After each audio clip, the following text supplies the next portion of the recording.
Sharpshooter can be almost as much of a critical perk for aggressive players as covert training can be for more cautious players. Is he sirs? He ain't sirs. You serious? I am, actually, and I'm about to explain why.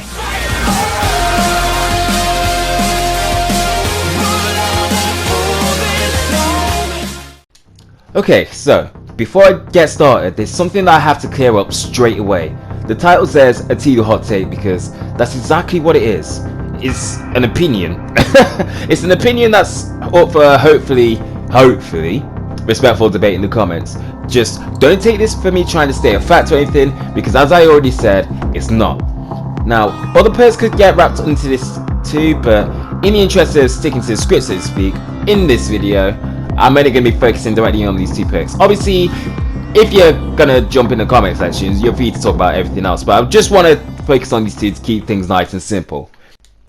Now, as someone that used to run covert training, well, let's be honest, it was a very long time ago that I ran covert training. But anyways, obviously with Lone Wolf I use Sharpshooter 2 with that quite regularly. What I'm trying to say is, I feel like my playstyle takes elements from both sides in that I do flank quite frequently and sometimes, you know, take a few moments in cover to wait for an enemy to pass before I go on the attack. But at the same time, if I just want to go balls out in there and just go in a straight up head up gunfight with someone, I feel like I can do that too when I want to engage that way. So hopefully I can provide some balance in my explanation rather than, you know, trying to explain this from a view of someone that only takes elements from one certain playstyle. But anyways, you know how covert works by now. I'm not going to talk about level 1 because it's not really relevant. Covert 2 allows you to watch crouch walk undetected, and 3 prevents you from being marked, although you do actually still go from a crossbow hit, but even then it's only the player that shot you that can see you. On the other side of things, we've got Sharpshooter 2 and 3. Level 2 generates 15 health per headshot and reduces scope sway by 37% and damage wobble by 35%. Sharpshooter 3 brings out to 25 health per headshot, 50% reduction in scope sway, and a 65% reduction in damage wobble. And it's the damage wobble, although I might just call it flinch from here on out just to make it a little bit simpler. It's the flinch reduction which is going to bring me on to the point that I'm about to make. Now, contrary to what some of you might believe, Sharpshooter doesn't actually reduce the natural recoil of the weapon, but the large flinch reduction means that if another person is shooting you in a fight, it's not going to affect your aim as much compared to without the perk, especially with Sharpshooter 3, because obviously from 2 to 3 it's 35 to 65%, and then compared to with not having the perk at all, 65% is huge. But anyways, let's be real, if you're running the perk in the first place, you're going to be confident enough in your aim to be shooting back at the person.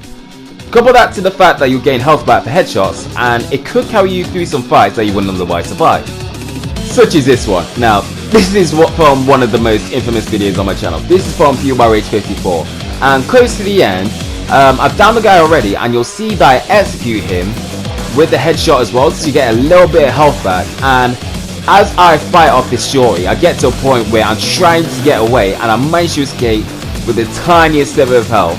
And if it wasn't for that Sharpshooter headshot, I wouldn't have been able to get away at all. And then obviously after that, I managed to, you know, re-armor up, craft a health kit, use that, and then the rest is history.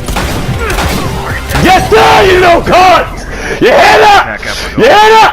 Fucking die! But anyway, let's put the trips down memory lane to one side because I want to get back on topic. And one thing I want to stress is that although I'm saying that both perks can be critical to the respective styles of player, these are for very different reasons. Covert protects players from 2 of the fundamental mechanics of the game in listen mode and marking, whereas Sharpshooter only really works if your aim is decent enough already. Think of it this way, in terms of a player's potential of how well they can do in a match, Covert raises the floor in terms of what they can do. So basically, you know, you can have the worst game of your life. Covert's there to, well, make sure you suck a little bit less, to put it bluntly. And on the other side of that coin, Sharpshooter raises the ceiling in what someone can do. So you could have the best game of your life, you're hitting your shots, you're beaming dudes. Like, Sharpshooter allows you to ride those waves, like just get even more out of a match than you previously thought before. Like, obviously you saw the clip earlier, if I didn't hit that headshot, I wouldn't have been alive to you know, finish that dude. So sharpshooter like raises the ceiling in terms of what someone can do. And let's be real, you've probably seen a clip of someone using sharpshooter to power their way through a squad wipe with nothing but the guns. It's usually something that fires quickly to make the most of the headshot healing, so you know, like, I don't know, a burst, an IMIL, a VR, or what have you. And this isn't taking anything away from them, because like I said earlier, the aim has to be good enough to make it possible in the first place, but with sharpshooter there's just more of a chance. Now, you'll notice at the start of all this that I said that sharpshooter can be almost as much of a critical perk as covert, not a crutch perk, and I've been very selective with that wording. Now, I was originally going to call it a crutch perk, but I did some thinking on it, and if I was going to run with that explanation, I would have said it's not a crutch perk in the same type of way, which wouldn't have really made sense anyway. So anyways, there's two very good reasons why I use the word critical instead. First things first, a common thing amongst more aggressive players nowadays is to pop and shoot, like constantly moving in and out of aiming down sights when you're attacking somebody. It's actually a good point that was brought up by Rox, who I was talking about this with on Twitter beforehand. And with this, the damage wobble becomes less of a factor because you're not maintaining A down sights for very long.